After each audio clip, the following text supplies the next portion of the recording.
بسم اللہ الرحمن الرحیم۔ ناظرین، سانپ اور مور کو جنت سے کیوں نکالا گیا، آج کی اس ویڈیو میں اس حوالے سے بات کریں گے۔ حضرت آدم علیہ السلام اور اماں حوا علیہ السلام اپنی تخلیق اور پیدائش کے بعد جنت میں خوش و خرم زندگی بسر کر رہے تھے۔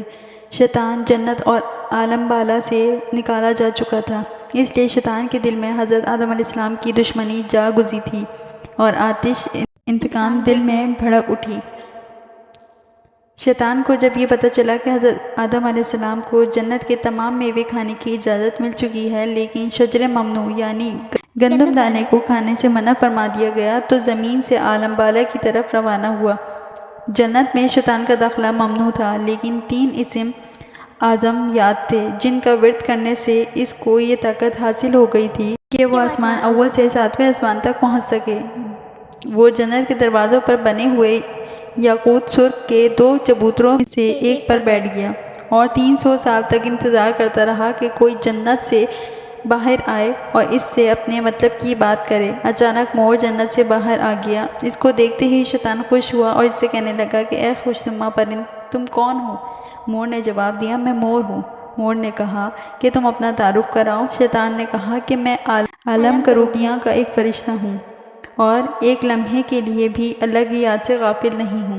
میں چاہتا ہوں کہ جنت کے اندر جاؤں اور وہاں کی نعمتوں کا اپنی آنکھوں سے مشاہدہ کروں۔ اگر تم مجھے جنت کے اندر لے چلو تو میں تمہیں 3 باتیں بتاؤں گا جس کے صلے میں تمہاری ابدی زندگی حاصل ہو جائے گی۔ تمہیں بڑھاپا اور بیماری بھی نہیں آئے گی اور تم ہمیشہ جنت میں رہو گے۔ لالچ میں آ کر مور نے کہا، مجھ میں تو اتنی طاقت نہیں ہے کہ میں تمہیں جنت میں لے جاؤں، لیکن ایک سانپ میرا دوست ہے، وہ شاید تمہاری مدد کر سکے۔ یہ کہہ کر مور سانپ کے پاس آیا، ماجرا سنایا۔ سانپ بھی شیطان کی گفتگو سے بہت خوش ہوا اور اسے اپنا منہ میں چھپا کر جنت میں داخل ہونے میں کامیاب ہو گیا اور شجر ممنوع کے پاس پہنچا دیا۔ دوسری جانب جنت کے نگہبانوں کو فوراً یہ اطلاع مل گئی کہ شیطان جنت میں داخل ہو چکا ہے۔ جب نگہبان شیطان کو جنت سے نکالنے لگے، حکم ربی ہوا کہ اسے ابھی جنت میں ہی رہنے دیں۔ شاید یہ بھی حضرت آدم علیہ السلام کا امتحان تھا یا حکم خداوندی تھی۔ جنت میں عارضی قیام کا جب حکم نامہ مل گیا تو شیطان حضرت آدم علیہ السلام اور حضرت اماں حوا علیہ السلام کے پاس جا کر عقیدت و محبت کا اظہار کرنے لگا۔ یہ دونوں اس لائن کو پہچان نہ سکے کیونکہ ماضی کے مقابلے میں ان کی شکل تبدیل ہو چکی تھی۔ اس نے حضرت آدم علیہ السلام سے کہا کہ میں چاہتا ہوں کہ آپ ہمیشہ جنت میں اس طرح خوش و خرم زندگی گزارتے رہیں۔ حضرت آدم علیہ السلام شیطان کی باتیں سن کر گہری سوچ میں ڈوب گئے۔ شیطان نے کہا کہ اگر آپ نے میری بات پر عمل کیا تو یقیناً آپ کو تا حیات جنت کی سہولتیں حاصل رہیں گی۔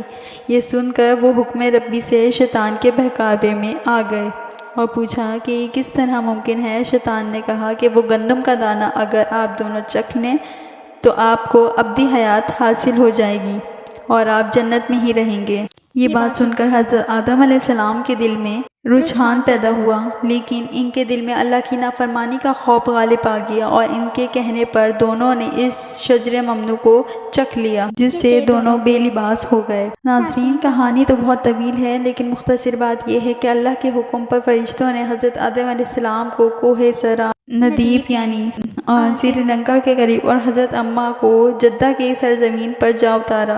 شیطان کو جنت سے حضرت آدم علیہ السلام کو سجدہ نہ کرنے پر نکالا گیا۔ جنت میں ہر آسائش موجود تھی، پر حضرت آدم علیہ السلام خوش تھے مگر تنہا رہتے تھے۔ پھر اللہ تعالیٰ نے ان کی تنہائی کو ختم کرنے کے لیے ان کی پسلیوں سے حضرت حوا علیہ السلام کو پیدا فرمایا۔ دونوں ایک ساتھ رہنے لگے۔ اللہ تعالیٰ نے انہیں ایک خاص پھل کے قریب جانے سے منع کیا اور کہا کہ اگر تم نے اسے کھایا تو ظالموں میں شمار ہو جاؤ گے۔ اس جنت میں مور اور سانپ بھی رہتے تھے۔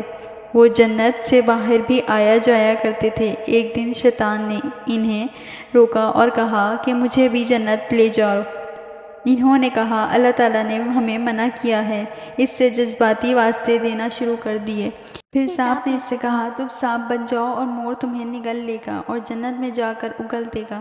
سانپ جب جنت میں تھا تو اس کے منہ سے بہت خوشبو آتی تھی اور اس کے پاؤں بھی ہوتے تھے اور مور جیسے اب ہے اس سے بھی زیادہ خوبصورت اور اس کے پاؤں نہایت ہی دلکش تھے۔ بس مور نے جنت جا کے سانپ کو اگل دیا۔ شیطان جنت میں حضرت آدم علیہ السلام اور حضرت حوا علیہ السلام سے ملا، انہیں اس پھل کے بارے میں بہکانے لگا۔ حضرت آدم علیہ السلام نے انہیں کہا کہ ہمیں اللہ نے منع فرمایا ہے۔ حضرت آدم علیہ السلام سو رہے تھے۔ شیطان حضرت حوا کے پاس گیا اور انہیں پھر سے اس پھل کے بارے میں بہکانے لگا۔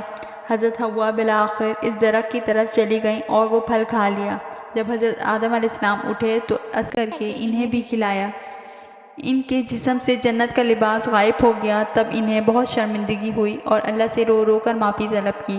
تبھی سے جن پاؤں سے مور شیطان کو لے کر جنت آیا تھا، اس سے وہ خوبصورت پاؤں واپس لے لیے، بدصورت پاؤں بنا دیے۔ اور جس منہ سے سانپ نے یہ مشورہ دیا تھا، اس سے اس کے منہ کی خوشبو چھین لی اور پاؤں بھی اور جنت سے نکال دیے گئے۔